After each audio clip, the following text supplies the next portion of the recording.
début du livre de l'Exode, qui est un livre, qui est un ouvrage, c'est un chapitre premier qui est tout à fait étrange, comme d'ailleurs le premier chapitre de la Genèse.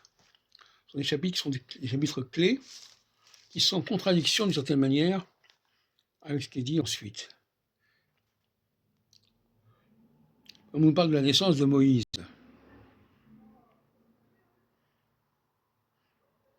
On dit les femmes des Hébreux.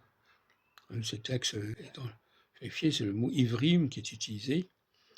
Donc, on voit que les femmes des Hébreux sont, et les sages-femmes notamment, sont très surveillées par les Égyptiens.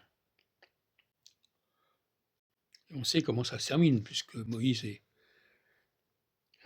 va être mis dans un berceau, dans un landau qui va sur le fleuve, et il sera reconnu, il sera recueilli par une Égyptienne, etc. Donc le mot hébreu figure de manière récurrente au premier chapitre de la Genèse, et après il disparaît totalement.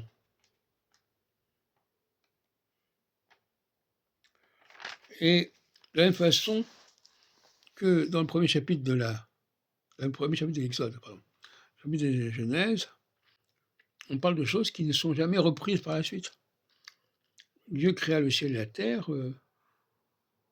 Non, après on nous dit Dieu révèle les 10 commandements, etc. Ça n'a rien à voir. De la même façon, là, les Hébreux, oui, c'est un Hébreu. Il faut lire la totalité du chapitre 1er de l'Exode. Et après, on voit que cet Hébreu va s'exiler en quelque sorte et va essayer de vivre auprès d'un peuple. Et il va d'ailleurs épouser la fille de Jéthro, qui est le maître de ce peuple de toute manière. Donc finalement,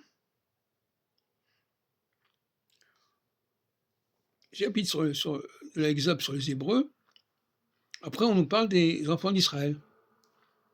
Les enfants d'Israël, ce n'est pas les Hébreux. En Israël, c'est un certain peuple qui a une certaine histoire, voilà, et qui va accueillir Moïse, parce que ça lui a été demandé en quelque sorte.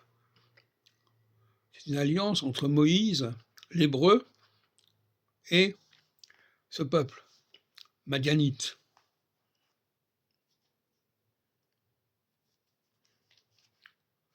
Mais avec le livre de l'Exode, on passe insensiblement des discours sur les Hébreux au discours sur les Madianites.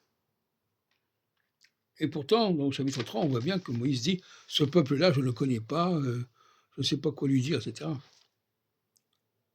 De la même façon, la naissance de Jésus est assez calquée sur celle de Moïse, d'une certaine manière. Et Moïse, à mon avis, est un Hébreu qui va aller à la rencontre des enfants d'Israël comme Moïse. Alors peut-être que ce sont des trucs qui sont calqués, enfin, peu importe. Toujours est-il que le schéma est le même. Un personnage qui vient d'un certain peuple, mais qui ne va pas s'adresser à son peuple à lui, s'adresser à un peuple à l'extérieur. Curieusement d'ailleurs à la marge, à la lisière. Les Madianites sont à la lisière de l'Égypte. La maison d'Israël, la Samarie, la Galilée est à la lisière de la Judée, etc., etc.